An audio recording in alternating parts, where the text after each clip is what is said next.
BRS హయాంలో RTC పూర్తిగా నిర్వీర్యమైందని రవాణా శాఖ మంత్రి పొన్నం ప్రభాకర్ మండిపడ్డారు. పెద్దపల్లి జిల్లా మంథని ఆర్టీసీ బస్టాండ్లో 93 లక్షల నిధులతో చేపట్టనున్న రెనోవేషన్ పనులకు మంత్రి శ్రీధర్ బాబుతో కలిసి పొన్నం శంకుస్థాపన చేశారు. 2027లో జరగబోయే గోదావరి పుష్కరాలకు బాసర నుంచి భద్రాచలం వరకు అన్ని ఆర్టీసీ ప్రయాణ ప్రాంగణాలను అభివృద్ధి చేస్తామని ఆయన తెలిపారు. అదేవిధంగా మంథని ఆర్టీసీ బస్టాండ్ రెనోవేషన్ కోసం నిధులు కేటాయించిన సీఎం రేవంత్ రెడ్డి, మంత్రి పొన్నం ప్రభాకర్లకు మంత్రి శ్రీధర్ బాబు కృతజ్ఞతలు తెలిపారు. శ్రీకాళేశ్వర ముక్తేశ్వర క్షేత్రంలో ప్రయాణ ప్రాంగణం కోసం 3 కోట్ల నిధులను కేటాయించారని, పెద్దపల్లి డిపో నిర్మాణ పనులను కూడా త్వరలోనే పూర్తి చేస్తామని ఆయన తెలిపారు. బస్ స్టేషన్ అభివృద్ధి కానీ, అదేవిధంగా ముక్తేశ్వర స్వామి కాళేశ్వరంకు సంబంధించినటువంటి అక్కడ బస్ స్టేషన్ అభివృద్ధికి సంబంధించిన నిధులు కేటాయించి ఈరోజు ఇక్కడికి రావడం జరిగింది. వీటితో పాటుగా ఈ జిల్లాకు సంబంధించి పెద్దపల్లి డిపోను కూడా చేస్తూ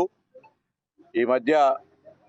రాబోయే 2027 గోదావరి పుష్కరాలకు సంబంధించిన ఏర్పాట్ల సబ్ కమిటీ ముఖ్యమంత్రి గారి అధ్యక్షతన గౌరవ మంత్రులందరూ కూడా కలిసి మరి సమీక్ష నిర్వహించే సందర్భంలో కూడా ఆ పుష్కరాలు కుంభమేళ కంటే ఎక్కువగా జనం ఈ ప్రాంత ప్రజలు గోదావరి పుష్కరాల్లో హాజరయ్యేటువంటి సందర్భంలో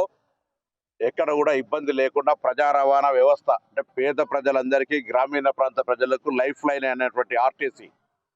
బాసర నుంచి భద్రాచలం దాకా ప్రతి బస్ స్టాండ్ను, బస్ స్టేషన్ను, డిపోలన్నింటినీ కూడా నవీకరణ చేసుకొని